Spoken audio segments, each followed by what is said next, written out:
नमस्कार दोस्तों, इस वीडियो में हम जिस स्टॉक के बारे में बात करने वाले हैं उसका नाम है SJVN लिमिटेड।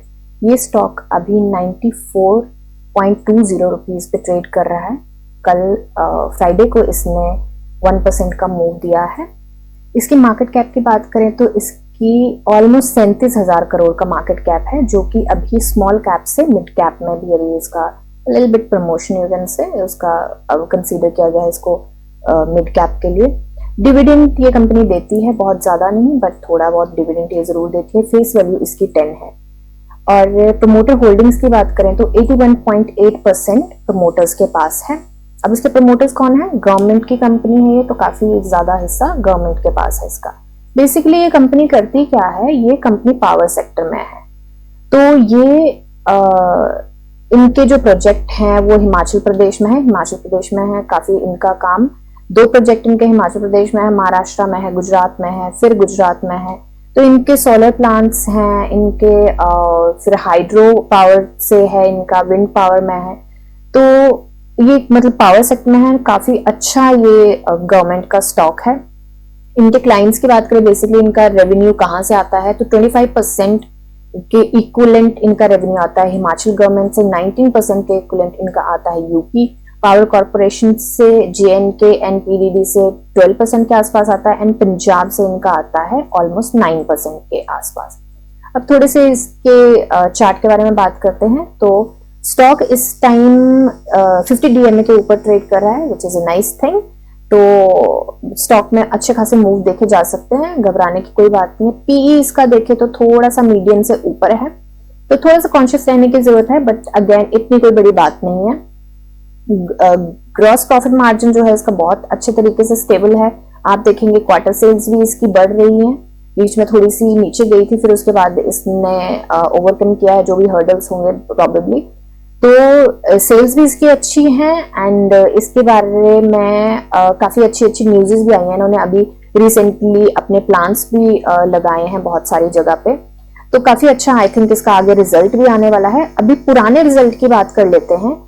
तो लास्ट जो आया था क्वार्टर का रिजल्ट, थर्ड का, तो उसमें सेकंड क्वार्टर से थर्ड क्वार्टर में काफी अच्छा मूव देखा गया था, राइट। इसमें रेवेन्यू में तो सेल्स में तो मूव देखा गया है, बट एक्सपेंसेस जो है वो कम हुए हैं, 192 से 172 पे गए, जिसके कारण इनका जो प्रॉफिट रहा है, ऑपरेटिंग प्रॉफिट, वो काफी अच्छा मूव दिखा गया है।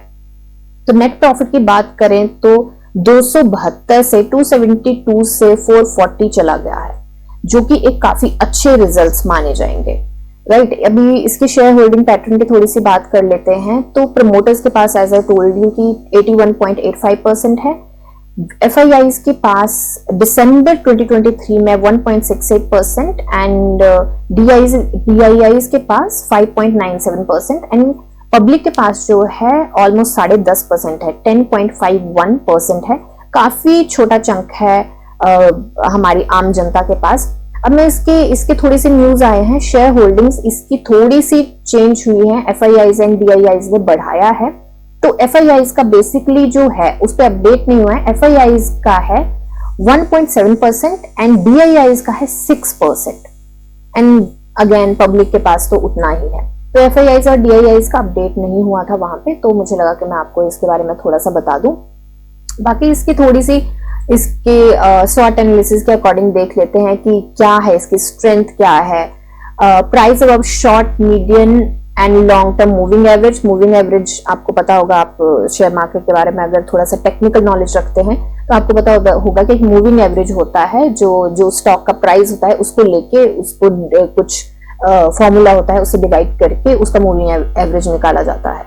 Then consistent highest return stock over 5 years, right, and growth in net profit with increasing profit margin, quarter on quarter बहुत अच्छे results दिए हैं। increasing revenue every quarter from past 2 quarters, increasing profit every quarter from past 2 quarters, book value per share improving from last 2 years, which is very nice thing।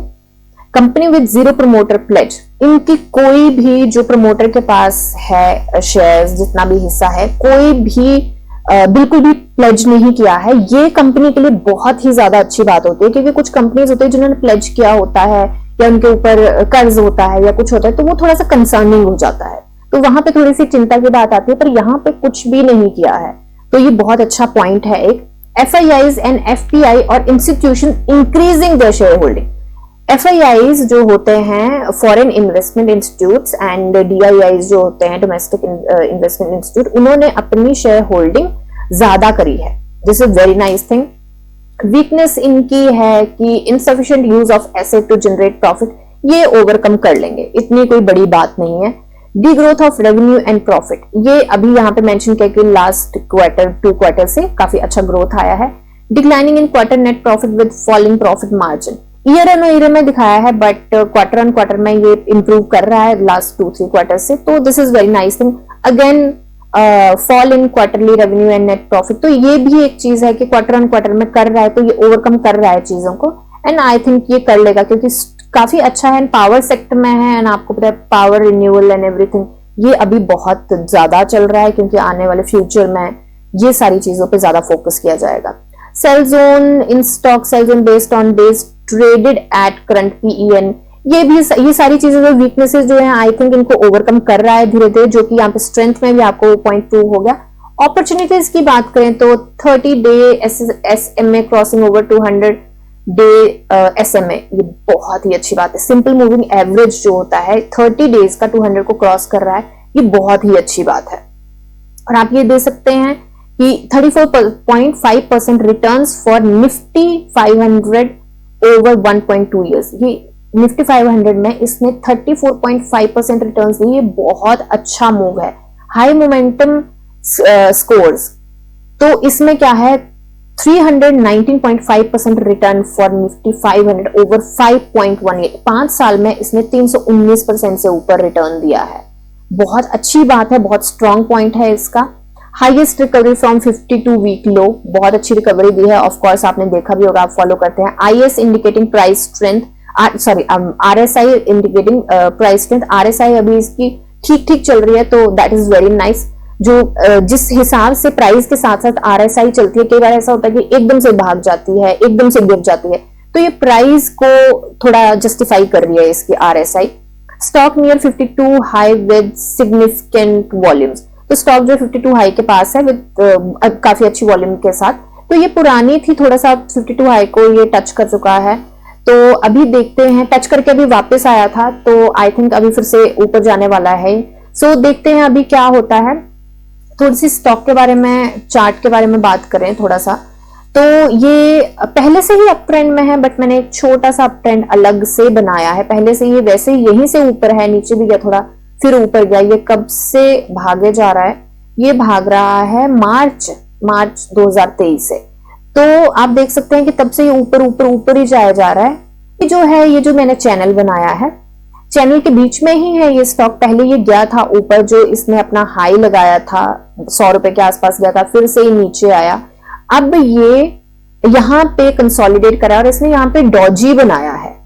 अगर आप थोड़ा सा technical knowledge रखते हैं तो यहाँ पे अच्छा वॉल्यूम आया, उसके बाद इसने ग्रीन कैंडल, कंफर्मेशन कैंडल मानी जाती है वैसे डॉजी के बाद एक और कंफर्मेशन कैंडल मानी जाती है। हम उसका वेट कर सकते हैं कि स्टॉक का क्या हो सकता है। तो मुझे लगता है कि इसके टारगेट, मेरे एनालिसिस के अकॉर्डिंग मुझे लगता है कि इसके 3 महीने के अंदर अंदर मुझे लगता है 150 टच कर जाएगा। 3 महीने, मैं ज्यादा टाइम वैसे बता रही हूँ, बट स्टिल आई थिंक मैं फिर भी बिगर पिक्चर को देख रही हूँ, तो 3 महीने मुझे लगता है 150 टच कर जाएगा। बाकी आप खुद के एनालिसिस करिए, कोई बाय एंड सेल रिकमेंडेशंस नहीं है, आप खुद के एनालिसिस करिए और फिर डिसाइड करिए कि क्या है। यहाँ पे RSI की अगर बात करें तो RSI अभी चल रहा है 58.4 एंड RSI जो है मूविंग, जो इसका होता है सिंपल मूविंग एवरेज, ये जो येलो लाइन है सिंपल मूविंग एवरेज है, सिंपल मूविंग एवरेज को यहाँ पे क्रॉस करने वाला है। सिंपल मूविंग एवरेज है 58.29 एंड जो हमारी RSI है वो है अभी 58.04 और ये इसको क्रॉस करने वाला है। जब ये इसको क्रॉस कर लेगा, it's a very nice thing.